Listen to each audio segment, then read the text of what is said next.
चलिए, good morning.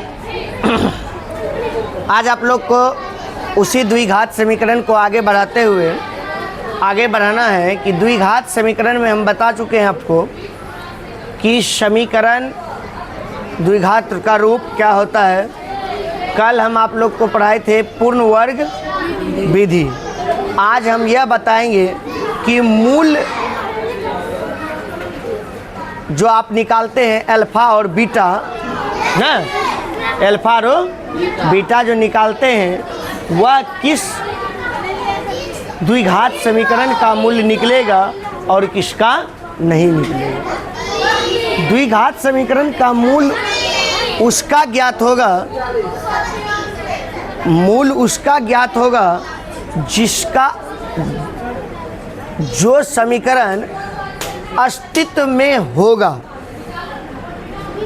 Alpha beta उसका निकलेगा जो समीकरण क्या होगा, जो द्विघात समीकरण क्या होगा, अस्तित्व में होगा।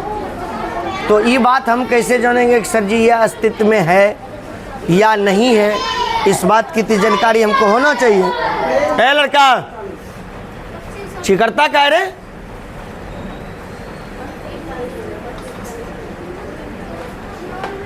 समझ में आया कौन सा द्विघात समीकरण होगा और कौन सा नहीं होगा।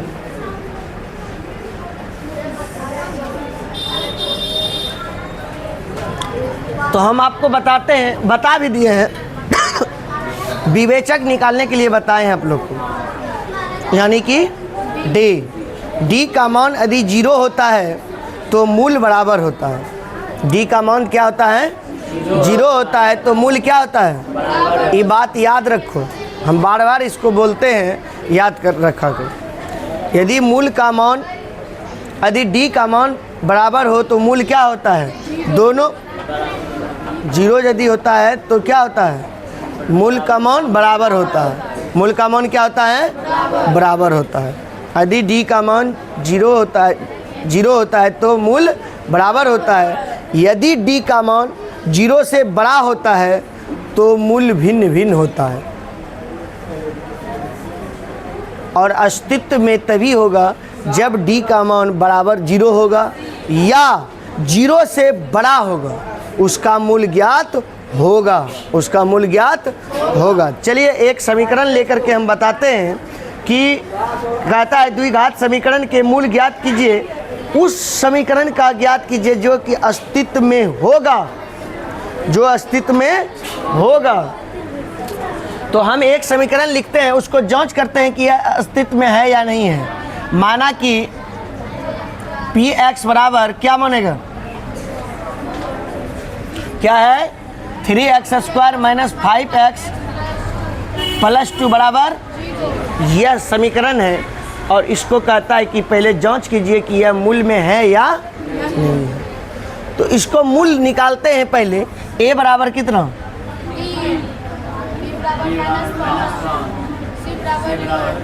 दो, ठीक है। इसके बाद इसको d बराबर निकालेंगे तो क्या होता है सूत्र, b का वैल्यू, a का वैल्यू, c का वैल्यू 5 4 3 12, d का मान 0 से बड़ा कि छोटा, d का मान 1 निकला जो 0 से क्या है, हम बताए जो 0 से बड़ा होगा वह अस्तित्व में होगा। अतः 3x² - 5x + 2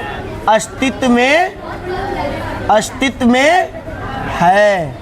कहता है यदि अस्तित्व में है तो आप मूल ज्ञात कीजिए, यानी अल्फा और बीटा ज्ञात कीजिए। तो अल्फा बराबर क्या होता है सूत्र, अल्फा बराबर, हाँ, -b² प्लस माइनस होता है, हाँ, -b। अरे सूत्र याद है तुम लोग को, क्या होता है सूत्र, यहाँ क्या होता है, माइनस के प्लस, d/2। क्या सही है? तब क्या होता है बताओ तो। माइनस बी,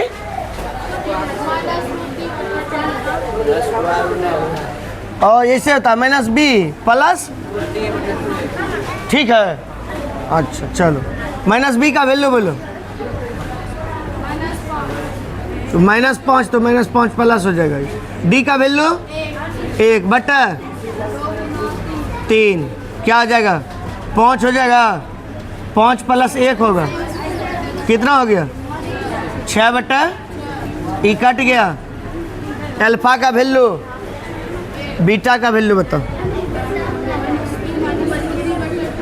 डी बटे बताओ, -5 -1 2 × 3, 5 - 1 बराबर 6, 4/, ई कटा करके क्या हो जाएगा 2/1। मूल जो आपका निकला 1 और दूसरा मूल जो निकला 2/3। यह अस्तित्व में होगा तो इसे करेंगे, यहाँ से यहाँ तक निकालेंगे। यदि अस्तित्व में समीकरण नहीं होगा तो उसको क्या करेंगे, इधर हल नहीं करेंगे, लिख देंगे। अतः यह समीकरण अस्तित्व में नहीं है, मूल ज्ञात नहीं किया जा सकता। समझ में आया। अस्तित्व में तभी होगा जब d का मान 0 होगा या d का मान 0 से बड़ा होगा। d का मान 0 से छोटा नहीं होना चाहिए अस्तित्व के। समझ में आया। ऋणात्मक मान निकल जाएगा इस पे। समझ में आया ये बात, इसको बनाना है। ये बन जाएगा सवाल ऐसा, मिटा दो इसको। चलिए देखिए आप लोग आगे का सवाल देखिए। सवाल है आपका, एक मोटर बोट वो जो नाव रहता है, नाव को देखा होगा, ऐसे चलता है ना। बोट को देखा है, बोट मतलब नाव ही होता है। एक बोट जिसकी स्थिर जल में स्थिर जल में चाल दिया हुआ है। यदि पानी स्थिर रहेगा तो चाल क्या है उसका, लेकिन पानी वहाँ स्थिर नहीं है। कहता है कि पानी में जो है प्रतिकूल और अनुकूल है शब्द दो ठो, एक प्रतिकूल शब्द एक अनुकूल शब्द। ई हुआ प्रतिकूल और ई अनुकूल। यह शब्द को समझना होगा कि प्रतिकूल और अनुकूल क्या होता है। धारा के यदि साथ साथ चले तो अनुकूल। धारा मानिए कि पूरब से पश्चिम की ओर जा रहा है, पूरब से पश्चिम की ओर जा रहा है, और नाव भी पूरब से पश्चिम की ओर ही जा रहा है, तो क्या हुआ अनुकूल हुआ। मान लो कि धारा पूरब से पश्चिम की ओर चल रहा है और नाव पश्चिम से पूरब की ओर चल रहा है, तब क्या हुआ, तब हुआ प्रतिकूल। उसके विपरीत नहीं हुआ। तो जब विपरीत चलेंगे, तुम लोग भी सोचो, दिमाग लगाओ कि मान लो कि पूरब से पश्चिम की ओर चल रहा है कौन, धारा, और नाव चल रहा है पश्चिम से पूरब। हकीकत बात समझो कि समय किसको अधिक लगेगा, पश्चिम से पूरब। जे पश्चिम से पूरब मतलब प्रतिकूल चल रहा है। लेकिन इस सवाल में क्या दिया है कि अनुकूल जाने की अपेक्षा 1 घंटा अधिक लेती है। ये इस जगह थोड़ा सा सवाल में डिफरेंस है। ऐसे सोचा जाए, ऐसे भी सोचो, जिसका चाल अधिक होगा उसको समय कम लगेगा, और जिसका चाल कम होगा उसको समय अधिक लगेगा। समझ में आ रहा है। तो प्रतिकूल अनुकूल पहले हम ज्ञात करते हैं। माना कि धारा की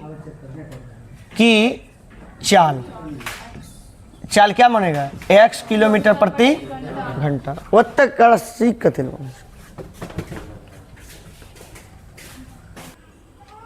चलिए हम माना कि धारा की चाल x किलोमीटर है, धारा की चाल x किलोमीटर है। अच्छा, धारा के प्रतिकूल यदि चलेंगे, धारा के प्रतिकूल चाल क्या होगा, प्रतिकूल चाल क्या होगा, धारा के प्रतिकूल चाल क्या होगा बताओ। x माइनस 8 होगा, x प्लस 8 होगा? x माइनस होगा, नहीं 18 माइनस x ना होगा, नहीं होगा रे? अरे यही ना अपना चाल को घटाएगा। 18 मेरा चाल है, 9 चल रहा है, लेकिन वो जो प्रतिकूल, वो जो धारा विपरीत चल रहा है, मान लो कि 9 चल रहा है पूरब से पश्चिम, नहीं धारा चल रहा है कहाँ?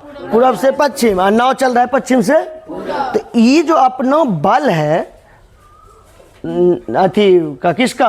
धारा का, ये तो 9 को रोकने का प्रयास करेगा, तो चाल तो घटाएगा। तो वही तो घटा रहे हैं प्रतिकूल में। अनुकूल में क्या होगा? धारा के अनुकूल, अनुकूल अनुकूल चाल, धारा के अनुकूल चाल में क्या होगा? बढ़ेगा, क्योंकि अब की बार 9 भी चल रहा है पूरब से और धारा भी चल रहा है पूरब से, तो 9 की चाल और धारा की चाल दोनों प्लस हो जाएगा, धकेलेगा जी, तो क्या हो जाएगा? Plus x। समझा? कौन कौन समझा, कौन कौन नहीं समझा? ये अनुकूल प्रतिकूल समझ न लिया? जो अनुकूल प्रतिकूल समझ लिया, अब बन जाएगा ऐसा।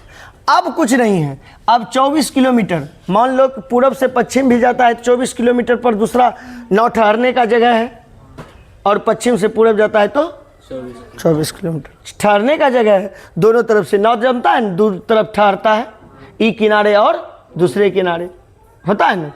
चलिए, अब 9 24 किलोमीटर दूरी तय करता है प्रश्न से, प्रश्न से दोनों दूरी तय करता है, तो समय, समय बराबर क्या होता है सूत्र? दूरी बटे चाल। तो दूरी कितना है तुम्हारा? 24 किलोमीटर। और चाल कितना है? एक चाल है 18 माइनस x, अनुकूल अति सॉरी प्रतिकूल, और एक चाल और है आपके पास 24 बटे 18 प्लस x। अच्छा, तुम ही लोग सोचो कि किसको समय अधिक लगेगा, इसको लगेगा कि इसको लगेगा? इसको लगेगा। 24 बट्टा 18 प्लस में यही ना है। लेकिन इस सवाल में दिया है कि अनुकूल जोने की अपेक्षा ही 1 घंटा अधिक लेती है, अनुकूल जोने की अपेक्षा 1 घंटा समय अधिक लेता है, अनुकूल प्लस 1, इसको 1 घंटा अधिक समय लग जाता है। किसको? अनुकूल, जबकि इसमें लगना चाहिए समय अधिक। चलिए कोई बात नहीं, 18 माइनस एक्स ई माइनस 24 बटा 18 प्लस एक्स बराबर कौन सी? 1। ई दोनों का लघुत्तम कितना? एक्स। इससे भाग देगा तो क्या बचा?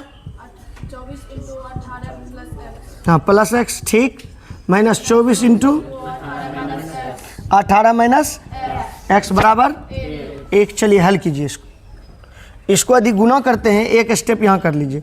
24 गुना 18 कीजिए, 18 छत्तीस 54, 18 तिया 18 चौक 72 ना होगा, 4 चौके न 72 के 2 बाकी डाल 7, 18 दिन 36 7 36 7 43, इतना हुआ, plus 24x minus 432 minus 24x, अरे तो 0 हो गया और यहाँ प्लस हो जाएगा ना, माइनस माइनस प्लस, ठीक। चलिए इसको कीजिए, 18 गुना 18 300, 18 गुना 18 18 का स्क्वायर रहे 324, सही बात, 18 का स्क्वायर 324, 18 गुना 18 324, ठीक, plus x minus plus minus बराबर 1/1, समझा? ई और ई कैंसिल हुआ, ई और ऊपर में क्या बचा बोलो? 24 दुनो 48x, नीचे क्या बचा?